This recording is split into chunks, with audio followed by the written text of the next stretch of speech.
പലതരത്തിലുള്ള ജ്യൂസുകൾ നമ്മൾ ഉണ്ടാക്കി കഴിക്കാറുണ്ടല്ലേ?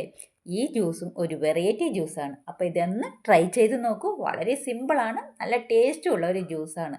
ഒരു ഗ്ലാസ്സിൽ ചെറുതായി അരിഞ്ഞ ഒരു കഷ്ണം ഇഞ്ചിയും 2 തണ്ട് പുതിനയിലയും പിന്നെ ഇതിലേക്ക് ജ്യൂസ് ഓറഞ്ചുമാണ് ഞാൻ ചേർത്ത് കൊടുക്കുന്നത്. ജ്യൂസ് ഓറഞ്ചിന് പകരം നിങ്ങൾക്ക് ഇഷ്ടമുള്ള പഴവർഗ്ഗങ്ങൾ ചേർത്ത് കൊടുക്കാം. ഇതിലേക്ക് 1/4 ടീസ്പൂൺ ഉപ്പും നിങ്ങളുടെ മധുരത്തിന് ആവശ്യമുള്ള പഞ്ചസാരയും ചേർത്ത് കൊടുക്കണം. കൂടുതലൊന്നും ചേർക്കേണ്ട ആവശ്യമില്ല. ഇനി ഇതിലേക്ക് നല്ല തണുത്ത വെള്ളം ചേർത്ത് കൊടുക്കാം. ഒന്ന് മിക്സ് ചെയ്ത് മൂടി അടച്ചു വെച്ച് ഒരു 6 മണിക്കൂർ ഒന്ന് റെസ്റ്റ് ചെയ്യാൻ വയ്ക്കണം. അതിനുശേഷം നമ്മൾക്ക് ഇതൊന്ന് എടുത്തു നോക്കാം. പലതരത്തിലുള്ള ഫ്രൂട്ട്സുകൾ നമ്മൾക്ക് ഉപയോഗിക്കാം. നമ്മുടെ ഇഷ്ടത്തിനനുസരിച്ച് ഫ്രൂട്ട്സുകൾ ഉപയോഗിക്കാം. അപ്പോൾ ഇതൊരു 6 മണിക്കൂറാണ് ഞാൻ റെസ്റ്റ് ചെയ്യാൻ വയ്ക്കുന്നത്. അതിനുശേഷം നമ്മൾക്ക് ഇതൊന്ന് എടുക്കാം.